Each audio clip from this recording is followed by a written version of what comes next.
Good morning all my dear students of class 8। आज मैं आपको पढ़ाने जा रहा हूँ आपकी इंग्लिश की बुक का chapter number 3, glimpses of the past. Chapter से पहले कुछ समरी दी गई हुई है जिसे आपको रीड करना है, उसे मैं आपको समझाऊंगा। Here are some pictorial glimpses of the history of a country from 1757 to 1857. These pictures are speech bubbles will help clarify your understanding of the condition that led to the event known as the First War of Independence in 1857. इसमें आपको कुछ pictures दी गई हैं।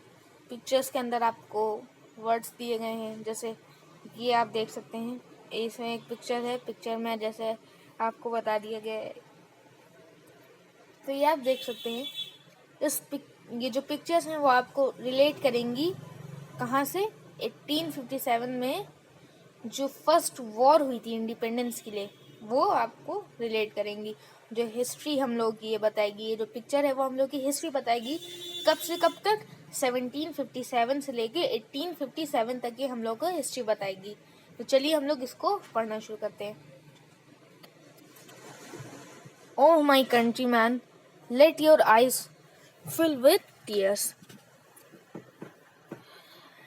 as you recall the sacrifice of Indian martyrs.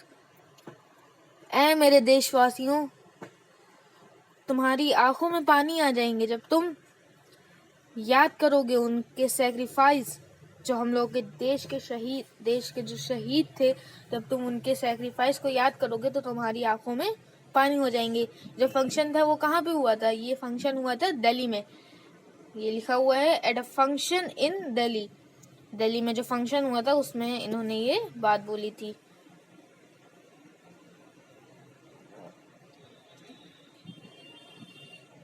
ये है the company conquest 1757 to 1849। देखिए, with its superior weapons, the British East Indian Company was extending its power in 18th century India। देखिए, जो धीमे धीमे करके, देखिए जितना भी ये जैसे आपको दिख रहा होगा येलो कलरिश, वो किस चीज का था? देखिए, जैसे जितने भी आपको येलो कलर दिख रहा है, कौन सा कलर? Yellow colour. तो जो ये कलर है येलो कलर, जितना भी येलो कलर है वो कौन सा है? Indian princess. ये इंडियन प्रिंसेस का है। और जो जितना भी रेड कलर है वो किसका है? पिंक कलर है वो किसका है? ब्रिटिश टेरिटरी का। तो आगे देखते हैं। Indian princes were short sighted. The upstart raja बाह call the English merchants, they will help me to defeat him। तो जो राजा थे, वो जो रानी थी, वो बहुत शॉर्ट साइटेड थी। तो जो वहाँ के राजा थे, राजा बाह, उन्होंने इंग्लिश मर्चेंट्स को बुलाया कि वो उनकी मदद करेंगे उनसे लड़ने के लिए। The people had no peace due to such constant fight. लोगों में कोई भी तरह की पीस, खुशी हो गई या पीस मतलब जैसे शांति नहीं थी, क्योंकि वहां पे क्या चल रही थी? फाइट चल रही थी। The rivalries help the East India Company and it would easily subdue Indian princes one by one. जो राइवलीज थे वो कर रहे थे द ईस्ट इंडियन कंपनी को, and it could easily subdue Indian princes one by one. A far-seeing ruler like the brave Tipu of Mysore fought the British till he died fighting।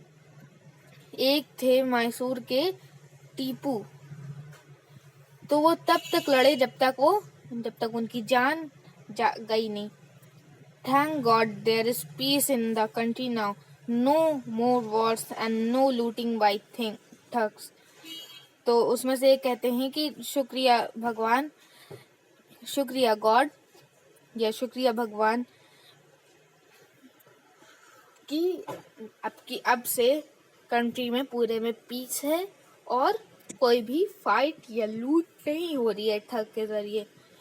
It is God who sent the British. ये God ही थे जिन्होंने British को भेजा था. Our destiny is linked with them. हमारी destiny उनसे जुड़ी हुई है. How did Indians react to these conquests? The white man has killed or deterred our king. Now we have become slaves of foreigners. Some kings were not good, but after all, they were of this land. तो एक उनमें से कहते हैं कि क्या हम लोगों को इनका नौकर बनना पड़ेगा, फॉरेनर्स का नौकर बनना पड़ेगा? तो एक आदमी कहते हैं हाँ, कुछ किंग्स थे जो अच्छे थे, जो अच्छे नहीं थे मगर थे तो वो अपनी मतलब जमीन से थे. तो आज के लिए बच्चों मैं आपको बस इतना ही पढ़ाऊंगा. अगली वीडियो में मैं आपको इसके आगे से पढ़ाना शुरू करूंगा. तो till then thank you and good bye.